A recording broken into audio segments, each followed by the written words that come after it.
गलवान घाटी में भारत चीन की झड़प के दौरान भारतीय सैनिकों की शहादत के बाद आम जनता और सामाजिक संगठनों में चीन के खिलाफ बहुत गुस्सा है। चीन पर कड़ी कार्रवाई की मांग को लेकर आज हल्द्वानी में समाजवादी पार्टी ने चीन का पुतला फूंका और देशवासियों से राजनीति से ऊपर उठकर सेना का मनोबल बढ़ाने की अपील की।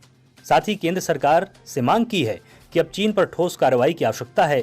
यही नहीं, भारत के एक सैनिक के बदले चीन के 100 सैनिक जब तक नहीं मारे जाएंगे तब तक देशवासियों को सुकून नहीं मिलेगा।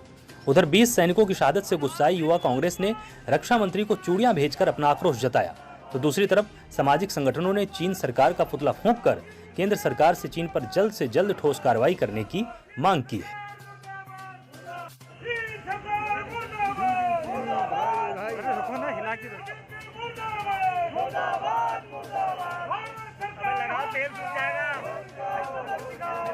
तेल सूख जाएगा फिर।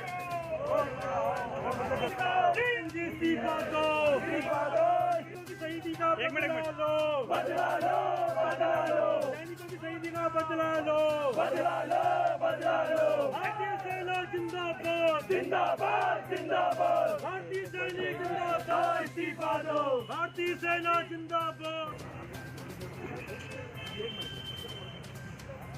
भाई, किस तरह का विरोध है आप लोगों का और क्या आज भारतीय युवा को प्रदर्शन किया है?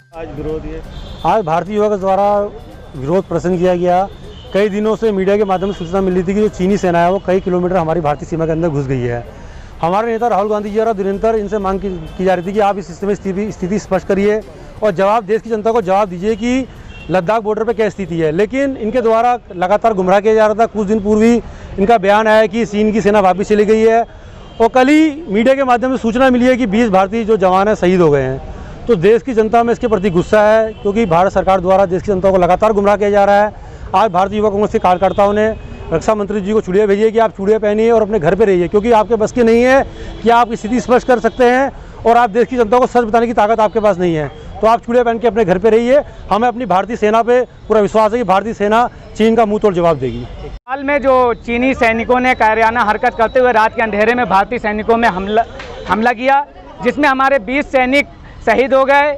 अभी और बहुत से सैनिक लापता भी हैं, जिसमें हम सबसे पहले तो उन महान आत्मा को श्रद्धांजलि व्यक्त करते हैं और साथ ही साथ इस पुतला के माध्यम से भारत सरकार से मांग करते हैं कि अब वक्त आ गया है कि चीन को मुंह तोड़ जवाब दिया जाए, क्योंकि चीन लगातार दोगलापन हरकत कर रहा है, जिससे कहीं ना कहीं भारत को दिक्कत, बहुत सारी भारतवासियों को और भारत को दिक्कत हो रही है। और चीन ये गलतफहमी में है कि ये दिक्कत सिर्फ भारत की है, लेकिन भारत अब बहुत सक्षम है चीन को जवाब देने में। और भारत ने अगर कहीं कूटनीति की जगह कूटनीति शुरू कर दी तो चीन विश्व के मानचित्र में बहुत छोटा नजर आएगा। इस तरह का विरोध है। देखिए, जिस तरह चाइना ने हमारे देश के ऊपर जो कल एक घिनौनी हरकत करी है, मैं अपने हिंदुस्तान की सरकार से कहना चाहता हूं कि हमारे देश के सैनिकों को मनोबल बढ़ाएं। जो ये गद्दार मुल्क, हमारे जो भी पड़ोसी मुल्क अगर हमारे ऊपर आंख दिखाते हैं और एक सैनिक हमारा अगर शहीद होता है, एक के बदले 100 का जवाब हमारी सेना को लेना चाहिए। और इनको इनकी तरीके से जिन्होंने अगर हमारे 20 शहीद सैनिक करें, और मैं उम्मीद करता हूं अपने सैनिकों से, हमारा जो मनोबल है हमारे सैनिकों का, वो 2000 मार के बदला लेंगे। और इन सारे पड़ोसी मुल्कों को बताना चाहता हूँ कि आँख दिखाना बंद कर दो हिंदुस्तान के ऊपर, तुम्हारी आँखें निकाल दी जाएंगी। ये हिंदुस्तान दबने वाला नहीं है, यहाँ की जनता दबने वाली नहीं है।